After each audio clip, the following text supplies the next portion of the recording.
چلیے جی، بسم اللہ الرحمن الرحیم سٹارٹ کرتے ہیں جی۔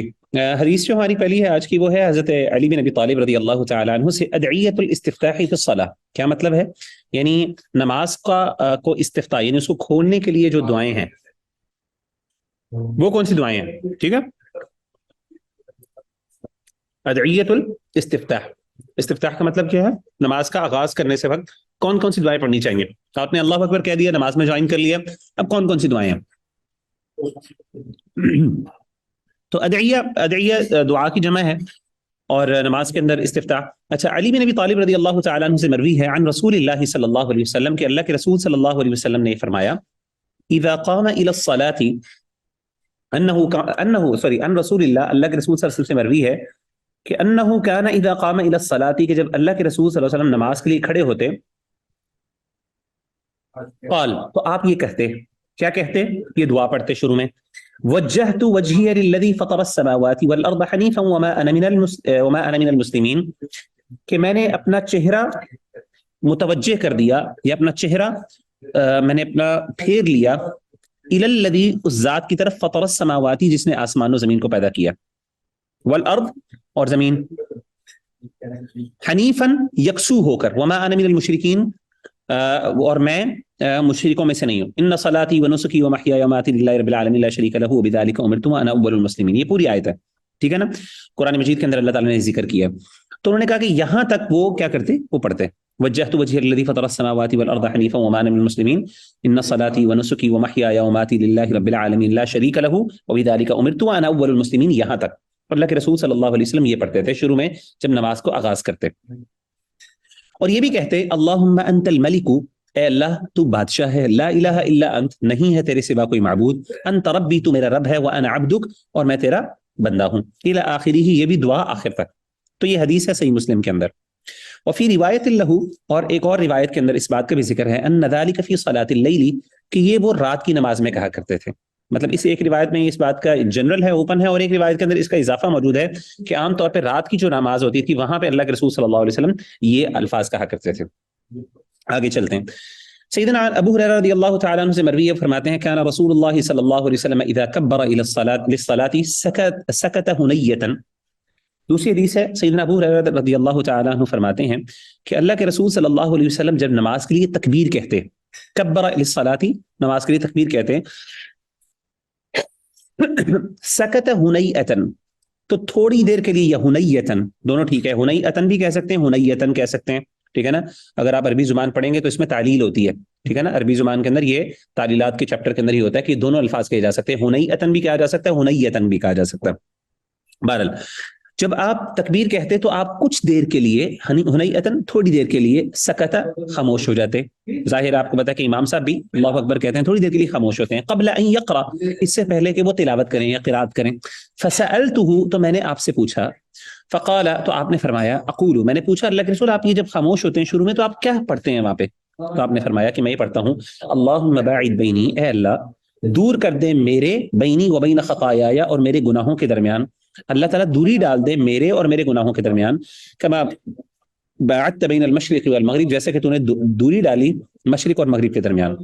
اللہم نقنی من الخطایا، یا اللہم، اے اللہ مجھے میرے صاف کر دے، دھو ڈال میرے گناہوں کو، کما ینقى الثوب الابیض من الدنس، جیسا کہ دھو دیا جاتا ہے یا صاف کر دیا جاتا ہے سفید کپڑا میل کچیل سے، دنس کہتے ہیں گندگی سے، یا میل کچیل سے۔ اللہم اغسلنی، اے اللہ دھو ڈال، من خطایا، یا میرے گناہوں کو، بالماء، پانی سے، والثلج، اور اسی طریقے سے یعنی والثلج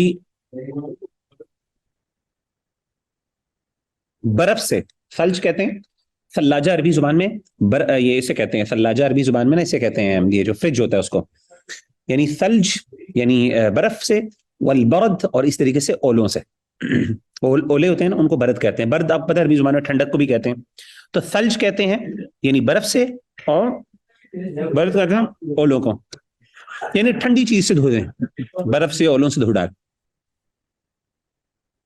تو یہ دعا صحیح بخاری اور صحیح مسلم کی ہے، یہ پڑھنی چاہیے دعا شروع کے اندر، اللہ کے رسول صلی اللہ علیہ وسلم اس کو پڑھا کرتے تھے، جیسا کہ سیدنا ابو ہریرہ نے اللہ کے رسول صلی اللہ علیہ وسلم سے سوال کیا۔ اب سوال یہ پیدا ہوتا ہے کہ گناہوں کو ٹھنڈی چیز سے کیوں دھونا؟ یہ بڑا ایک انٹرسٹنگ پوائنٹ ہے، میں نے علماء سے پوچھا، اپنے اساتذہ سے، میں نے جب پوچھا تھا کہ میں نے کہا یہ ٹھنڈے کی بات کیا ہے، یعنی گناہوں کو کیوں کہا گیا کہ گناہوں کو اس طرح دھو دے جس طریقے سے یعنی ٹھنڈے پانی سے دھو دے، تو انہوں نے کہا کہ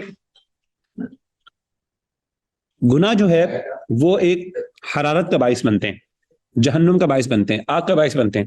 اسی لیے اللہ تعالیٰ نے حدیث میں، اس میں حکمت یہ معلوم ہوتی ہے، واللہ عالم، اللہ بہتر جانتا ہے، لیکن اس کی توجیہ یہ سمجھ آتی ہے کہ چونکہ وہ ایک حرارت کا اور ایک گناہ، ایک آگ کا باعث بنتے ہیں، اسی لیے یہاں پہ ٹھنڈک کا ذکر کیا، اپوزٹ ایلیمنٹ سے، کہ اس کو اپوزٹ ایلیمنٹ سے دھو ڈال تاکہ یہ گندگی جو ہے یہ مجھ سے صاف ہو جائے. اور بعض علماء نے یہ بھی کہا کہ اس سے پتہ چلتا ہے کہ جس طریقے سے ہم سمجھتے ہیں نا کہ گرم پانی سے چیزیں صاف اچھی ہوتی ہیں، ٹھنڈے پانی سے بھی اس حدیث سے پتہ چلتا ہے کہ اچھی صاف ہو جاتی ہیں چیزیں. اور کبھی ہمیں اگر موقع ہو تو ہم ٹھنڈے پانی سے بھی چیزوں کو دھوئیں تو اس سے بھی گندگی نکل سکتی ہے. بہرحال یہ ایک ریسرچ ہے، قابل ریسرچ بات ہے، اس کو کرنا چاہیے. بہرحال مفہوم میں نے آپ کو بیان کر دی. تو یہ دعا اللہ کے رسول پڑھا کرتے تھے. وعن عمر، اور اس میں زیادہ انڈرسٹینڈنگ والی بات نہیں، یہ دعائیں ہیں ہمیں یاد ہونی چاہیے. سیدنا عمر بن خطاب رضی اللہ تعالیٰ عنہ سے مروی ہے، وہ کہتے ہیں انہ کان یقول، اللہ وہ کہا کرتے تھے سبحانک اللہم وبحمدک، وہ کہا کرتے تھے. کون کہا کرتے تھے؟ سیدنا عمر بن خطاب کہا کرتے تھے. صحابی کہتے ہیں، اور صحابی کا عمل کیا ہوتا ہے؟ صحابی کا عمل قابل اعتماد ہوتا ہے اگر وہ کوئی ایسی چیز کریں جو کہ جس کے بارے میں assumption ہو کہ وہ انہوں نے اپنی طرف سے نہیں بنا سکتے. دیکھیں ایک چیز ہوتی ہے جیسے میں نے آپ کو بتایا کہ جس کا تعلق پرسنل استدلال اور اجتہاد کے ساتھ ہوتا ہے. ایسی چیز کے بارے میں ہم کہہ سکتے ہیں اچھا صحابی کا اپنا اوپینین ہے، وہ ظاہر ایک عالم کا اوپینین ہے، جس طرح ایک محدث کا اوپینین ہوتا ہے، ایک بڑے فقیہ اور بڑے عالم کا اوپینین ہے، تو اس کی اہمیت اپنی جگہ پہ، لیکن وہ ضروری نہیں ہے کہ وہ ہمیشہ صحیح بھی ہو، کیونکہ ایک بندے کو غلطی بھی لگ سکتی ہے، اس کی انڈرسٹینڈنگ جو ہے بعض اوقات ٹھیک نہیں بھی ہو سکتی. ٹھیک ہے، لیکن آن دا کانٹری جو خبر ہوتی ہے، کچھ ایسی باتیں صحابہ سے منقول ہوتی ہیں جو ہمیں پتا ہوتا ہے کہ یہ ہو ہی نہیں سکتا صحابہ اپنی سوچ سمجھ سے، اپنے فہم سے کر سکیں. ٹھیک ہے نا، تو وہ چیزیں ظاہرہ وہ صحابہ اگر بیان کر رہے ہیں اور وہ ثابت ہے کہ یہ صحابی نے بیان کی، اس کا مطلب ہے کہ ڈیفینیٹلی اس نے اللہ کے رسول صلی اللہ علیہ وسلم سے سنی ہے. ہماری ازمپشن ہونی چاہیے، اور یہ ازمپشن ٹھیک ہے، اس میں کوئی غلط بات نہیں ہے. مثال کے طور پہ صحابی کوئی غیب کی خبر کی بات کرتے ہیں، کہتے ہیں فلاں فلاں غیب کی کوئی ایسا معاملہ، غیبی معاملہ، ظاہر غیبی معاملے میں صحابی اپنا اجتہاد تو نہیں کر سکتے، غیبی معاملہ تو جو چیز خبر کے ذریعے ہی پہنچ سکتا ہے نا ہم تک. ٹھیک ہے نا. دوبارہ حضرت عمر بن خطاب رضی اللہ تعالیٰ عنہ سے دعا مروی ہے، کوئی دعا پڑھا کرتے تھے، اور ڈیفینیٹلی ہم یہ ازیوم کر سکتے ہیں کہ انہوں نے اللہ کے رسول صلی اللہ علیہ وسلم سنی ہوگی، یا پھر اللہ کے رسول صلی اللہ علیہ وسلم سے استدلال کیا ہوگا. صحابہ جو ہے یعنی پوچھا ہوگا، استفسار کیا ہوگا، کیونکہ ہمیشہ اللہ کے رسول صلی اللہ علیہ وسلم سے جو صحابہ بغیر پوچھے کوئی بھی عمل نہیں کرتے تھے. سبحانک اللہم، پاک ہے اللہ تو، اللہم اے اللہ، وبحمدک، اور اے اللہ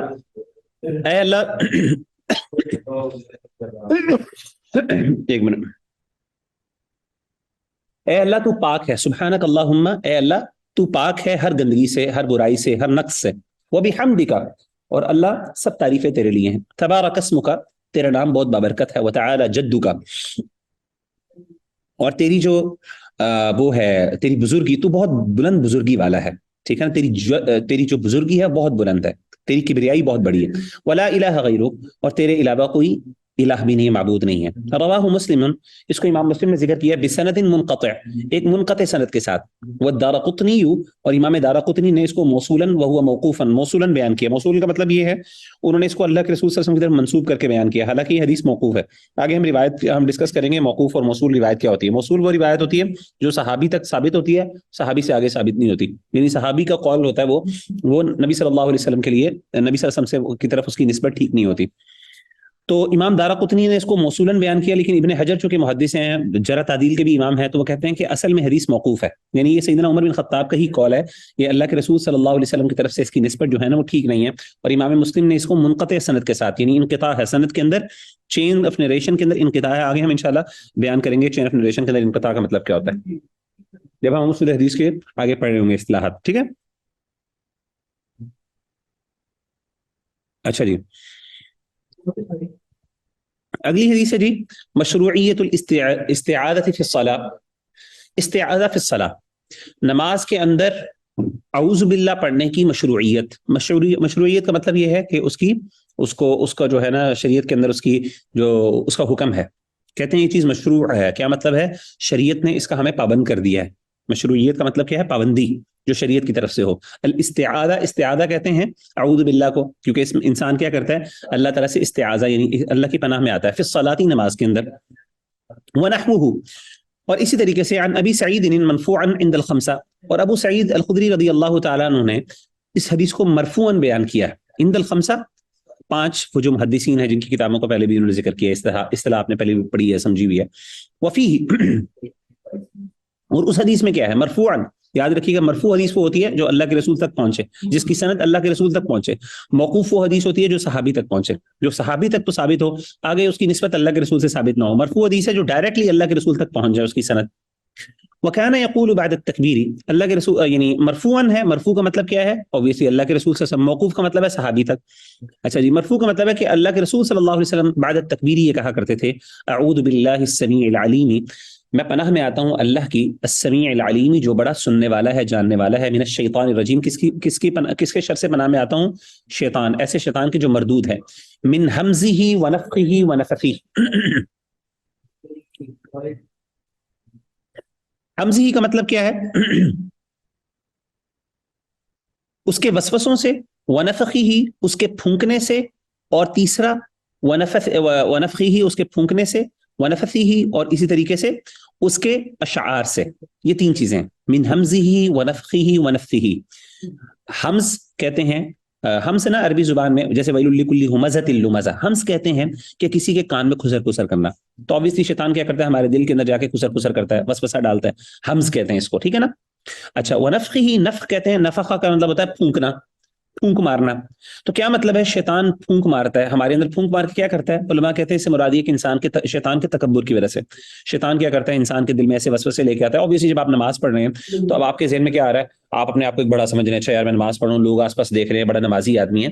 تو اوبویسلی ریاکاری، تو نفخہ وہ آپ کے اندر وسوسہ بھی ڈال رہا ہے تاکہ آپ کی نماز کو ڈیویشن کر دے، آپ کی نماز کے اندر اور خیالات آئیں، وسوسے ہیں، جس کی وجہ سے آپ کی نماز خراب ہو. اس کے ساتھ ساتھ وہ آپ کے اندر ریا بھی پیدا کرنا چاہتا ہے، تکبر اور نخوت بھی پیدا کرنا چاہتا ہے. منفی، اور اس طریقے سے اپنے اشعار کے ذریعے، ایسے کلام کے ذریعے جس کی وجہ سے کیا ہوگا؟ یعنی جادو ہے. نفی یہ عام طور پہ اسحار، یعنی جو ایسا کلام ہوتا ہے جس کی وجہ سے، یعنی عام طور پہ جیسے جو ہوتا ہے نا پوئٹری یا اس طرح کے اشعار کو، ان کو کہتے ہیں نف. تو شیطان کا جو یہ نف ہے، اور obviously اس کے بارے میں علماء نے یہ بیان کیا کہ اس مراد یہ ہے کہ شیطان کا جو السحر ہے، جادو ہے، شیطان کا کوئی ایسی چال جس کی وجہ سے انسان جو ہے وہ باؤنڈ ہو جائے، جسے کہتے ہیں انسان کے لیے اس سے چھٹکارا مشکل ہو، تو اس کو کہتے ہیں اللہ تعالیٰ یہاں سے، یعنی نبی صلی اللہ علیہ وسلم نے یہ دعا کے ذریعے ہمیں بتایا کہ ہم اس کی پناہ میں آئیں. تو اس کے معنی میں آپ جادو بھی لے سکتے ہیں، اور اس کے معنی میں آپ اشعار بھی لے سکتے ہیں. شیطان کے اشعار اور اس کا جادو بھی ہو سکتا ہے کہ وہ کرتا ہے، ٹھیک ہے. تو اللہ کے رسول صلی اللہ علیہ وسلم نماز کے اندر تکبیر کے بعد یہ کہتے تھے. تکبیر کا مطلب یہ ہے اللہ اکبر کہنے کے بعد. تو اس طریقے سے اعوذ باللہ من الشیطان الرجیم بھی پڑھا جا سکتا ہے، ٹھیک ہے نا. ٹھیک ہے نا، جیسے کہ قرآن مجید میں اعوذ باللہ من الشیطان الرجیم قرآن مجید کے اندر ذکر ہے، تو وہ بھی پڑھا جا سکتا ہے. اسی طریقے سے حدیث کے اندر اعوذ باللہ السمیع العلیم من الشیطان الرجیم من ہمزہ ونفخہ ونفثہ بسم اللہ الرحمن الرحیم، یہ بھی پڑھا جا سکتا ہے کیونکہ یہ بھی مسنون ہے، یہ بھی اللہ کے رسول صلی اللہ علیہ وسلم کی حدیث سے ثابت ہے.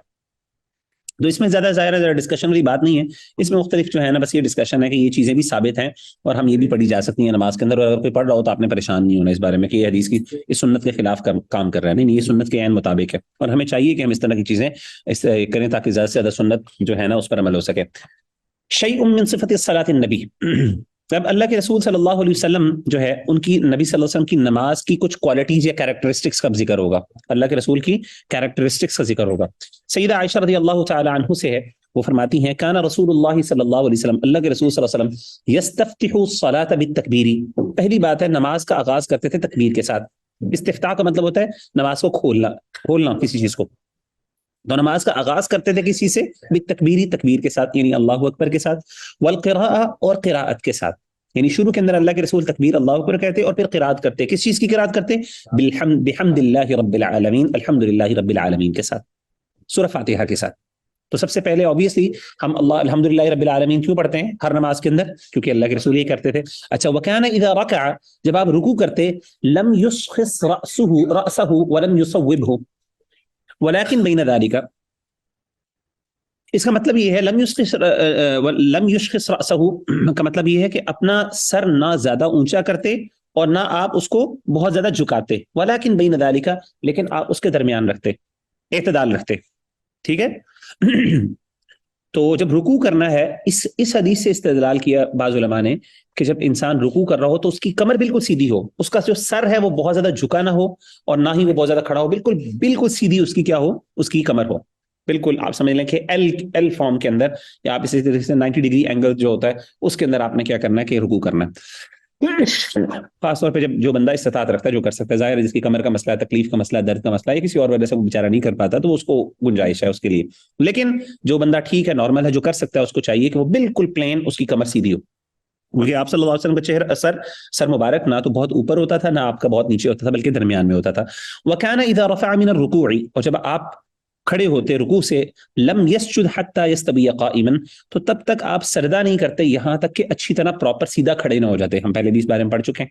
ٹھیک ہے، تو رکوع کے بعد سمیع اللہ لمن حمیدہ، جو قیام ہے، جب ہم سمیع اللہ لمن حمیدہ کہا جاتا ہے تو اس وقت تب تک جب تک سیدھا مکمل کھڑے نہ ہو جاتے تب تک آپ سجدے کے لیے نہیں جاتے. میں نے آپ کو بتایا تھا کئی لوگ ایسا کرتے ہیں جیسے ہی کھڑے ہوتے ہیں بھی پوری طرح کھڑے نہیں ہوتے تو کیا کرتے ہیں سجدے میں چلے جاتے ہیں. تو یہ مسنون نہیں ہے، سنت کے خلاف کام ہے. وَإِذَا رَفَعَ مِنَ السُّجُودِ، اور جب سجدے سے اپنا سر اٹھاتے، رفع کا مطلب ہوتا ہے بلند ہوتے، یعنی سر اٹھاتے، لم یسجد، تب تک دوبارہ سجدہ نہیں کرتے. پہلے سجدے سے جب سر اٹھاتے تو اگلا سجدہ نہ کرتے، حتی یستوی جالسا، یہاں تک کہ وہ اچھی طرح پراپر بیٹھنا چاہتے. تو آپ کو پتہ ہے کئی لوگ جو ہے جلسہ استراحت کہتے ہیں ایسے جلسے کو جو دو سجدوں کے درمیان ہوتا ہے. یعنی کئی لوگ کیا ہوتا ہے کہ پہلے سجدے کے بعد فوراً درمیان میں بھی پورا نہیں ہوا تو ابھی پورا دوبارہ اندر چلے گئے. ٹھیک ہے نا. وَكَانَ يَقُولُ فِي كُلِّ رَكَعَتَيْنِ التَّحِيَّةَ، اور اللہ کے رسول صلی اللہ علیہ وسلم ہر وفی کلی رکعتین التحیہ، اور وہ ہر دو رکعتوں کے بعد تحیہ کہتے تھے. تحیہ کا مطلب یہ ہے، تحیہ کہتے ہیں ویسے گفٹ کو، ٹھیک ہے نا، اچھی بات کرنے کو، ایک اچھا جملہ کہنا کسی کو. obviously تحیہ کہتے ہیں مثال کے طور پہ خاص طور پہ ویلکم کرنے کو. جب بھی کوئی بندہ آتا ہے گھر کے اندر تو آپ اس کو تحیہ کرتے ہیں، جیسے کہ ہے نا وَإِذَا حُيِّيتُم بِتَحِيَّةٍ فَحَيُّوا بِأَحْسَنَ مِنْهَا، جب تمہیں کوئی بندہ کوئی گفٹ دے یا پھر تمہارے پاس تمہیں ویلکم کرے تو اس وقت اس کا رسپونڈ اس سے بھی اچھے انداز سے کرو. ٹھیک ہے نا. تو وَكَانَ يَقُولُ فِي كُلِّ رَكَعَتَيْنِ، ہر دو رکعتوں کے درمیان جو تشہد ہوتا، جلسہ استراحت کیا اس کا ذکر نہیں ہے، اس میں کچھ نہیں پڑھتے تھے. اللہ کے رسول آگے سے اس کی غالباً اس کی بھی ذکر آئے گا، اس کی دعا کا. لیکن ابھی اس کے اندر یہ ذکر یہ ہے کہ ہر دو رکعتوں کے بعد جو تشہد ہوتا ہے اس میں التحیات پڑھتے. وَكَانَ يَفْرِشُ رِجْلَهُ الْيُسْرَى وَيَنْصِبُ الْيُمْنَى، آپ اپنے بائیں پیر کو بچھاتے اور دائیں کو کھڑا کرتے. بچھاتے کیوں؟ جلسے کی حالت میں، بیٹھنے کی حالت میں اوبویسلی آپ نے اس کے اوپر بیٹھنا ہوتا تھا اور آپ نے اپنا دایاں پیر کھڑا کر دیتے. وَكَانَ يَنْهَى عَنْ عُقْبَةِ الشَّيْطَانِ، اور وہ شیطان کی طرح بیٹھنے سے آپ نے منع فرمایا. وَيَنْهَى، اور اسی طریقے سے اس بات سے بھی منع فرمایا، أَنْ يَفْتَرِشَ الرَّجُلُ ذِرَاعَيْهِ افتراش السبع، کہ وہ اس طریقے سے اپنے جو ہے وہ ذراع جسے کہتے ہیں اپنے بازوں کو پھیلائے جس طریقے سے ایک درندہ، سبع کہتے ہیں درندے کو، کارنیورز ہوتے ہیں نا، یہ جیسے شیر ہو گیا، ٹائیگر ہو گیا، لائن ہو گیا. 4 منٹ کے بعد 4 منٹ کے بعد جو ہے نا میں انشاءاللہ سوری. وَيَنْهَى أَنْ يَفْتَرِشَ الرَّجُلُ ذِرَاعَيْهِ افتراش السبع، اور آپ نے منع کیا اس چیز سے کہ ہاتھ پھیلائے ایک مرد نماز کے اندر سجدے کی حالت میں جیسے کہ ایک درندہ اپنے بازو پھیلاتا ہے. آپ کو پتا ہے درندہ کیسے بیٹھتا ہے کہ وہ اپنی پوری کوہنیاں جو ہے وہ زمین پہ رکھ دیتا ہے. تو اس طریقے سے نماز سجدہ کرنا یہ ناپسندیدہ ہے. ہم نے جیسے پہلے بھی حدیث میں پڑھا تھا، آپ کو پتا ہے کہ اللہ کے رسول صلی اللہ علیہ وسلم نہ اپنے بازوؤں کو بہت زیادہ باہر نکالتے تھے، نہ اپنے بالکل پہلوؤں کے ساتھ لگا دیتے، بلکہ درمیان میں رکھتے تھے. اور یہ ظاہر ہے تبھی ممکن ہے جب کوئی بندے نے اپنے بازو اٹھائے ہوں. اگر اس نے زمین میں پھیلائے بچھائے ہوں جس طریقے سے ایک درندہ بیٹھتا ہے، جیسے کوئی کتا ہے یا بلی ہے یا پھر فار ایگزامپل کوئی جیسے شیر ہے جو حملہ کرنے لگتا ہے تو بالکل اپنے ایک جسے کہتے ہیں نا اس کے لیے بچھا لیتا ہے اپنے. تو اس طریقے سے اللہ کے رسول صلی اللہ علیہ وسلم نے منع فرمایا. وَكَانَ يَخْتِمُ الصَّلَاةَ بِالتَّسْلِيمِ، اور اللہ کے رسول صلی اللہ علیہ وسلم نماز کو اختتام کرتے تھے السلام بالتسلیم، السلام کے ساتھ. اخرجہ مسلم، اس کو امام مسلم نے ذکر کیا، وَلَهُ عِلَّةٌ، اور اس کے اندر ایک علت بھی ہے. بہرحال یختم الصلاۃ بالتسلیم، یہ علت کا انشاءاللہ آگے ذکر آئے گا، اصول حدیث میں جب بات کریں گے کہ وکان یختم الصلاۃ بالتسلیم، اور آپ کیا کرتے تھے نماز کی اختتام التسلیم یعنی السلام علیکم سے کہتے تھے. اچھا یہ حدیث جو ہے معلول ہے، معلول حدیث جو ہے یہ ضعیف ہوتی ہے. آگے اس کی نا ڈسکشن ہوگی انشاءاللہ وہ معلول کیوں ہے، یہ ساری باتیں. میں آپ کو یہ بتانا چاہ رہا تھا کہ یہ جو ہے نا جو شیطان کی طرح بیٹھنا وہ کس طرح ہے. بعض علماء کہتے ہیں شیطان کی طرح بیٹھنے کا مطلب عقبہ کہتے ہیں ایسے بیٹھنے کو جو جیسے چونکڑی مار کے بیٹھتے ہیں. تو obviously جب آپ نے وہ بیٹھنا ہے، کیا نام ہے، آپ نے جلسے کی حالت میں بیٹھنا ہے تو آپ نے چونکڑی نہیں مار کے بیٹھنا، بلکہ آپ نے کیا کرنا ہے اپنی دونوں ٹانگوں کے اوپر بیٹھنا ہے جس طریقے سے عام طور پہ ہم بیٹھتے ہیں. ٹھیک ہے نا، وہ اپنی ٹانگیں گول کر کے، جو ہمارا جو ویسے تشہد ہے، پھر آپ سمجھ لیں کہ جلسہ استراحت کی فارم ہوتی ہے، اس طرح بیٹھنا ہے. تو چونکڑی مار کے اس طرح نہیں بیٹھنا. ظاہر ہے یہ اللہ کے رسول صلی اللہ علیہ وسلم یہ حدیثیں اس لیے بیان کر رہے ہیں کہ یہ ان لوگوں کے لیے زیادہ ریلیونٹ ہے. ہمیں تو ان چیزوں کا پتہ ہے جو لوگ نئے مسلمان ہوتے ہیں، یا پھر وہ صحابہ کے دور میں جب وہ نماز کا طریقہ سیکھ رہے تھے تو اللہ کے رسول صلی اللہ علیہ وسلم ان کو یہ چیزیں بیان کرتے تھے. تو جی آج کے لیے انشاءاللہ ہم یہیں پہ مکمل کرتے ہیں. میری انفارچونیٹلی میری ایک لیکچر ہے، مطلب میری سوری ایک ہمارا ایونٹ چل رہا ہے، آپ کو شاید پتا ہوگا، ونڈز آف چینج کا، یوتھ کلب کا. تو اس میں میری بھی ٹاک بھی تھی جس کی وجہ سے میں تھوڑا لیٹ ہو گیا. ہمارا کویسچن آنسر سیشن ہے جس کی وجہ سے میں تھوڑا لیٹ ہو گیا ہوں، وہ ماشاءاللہ چل رہا ہے. تو انشاءاللہ میں اگلی کلاس جوائن کروں گا، اگلی کلاس میں ہم باقی چیزیں کور کریں گے. تو آج کے لیے اتنا ہی کافی. جزاکم اللہ خیرا. السلام علیکم و رحمۃ اللہ وبرکاتہ.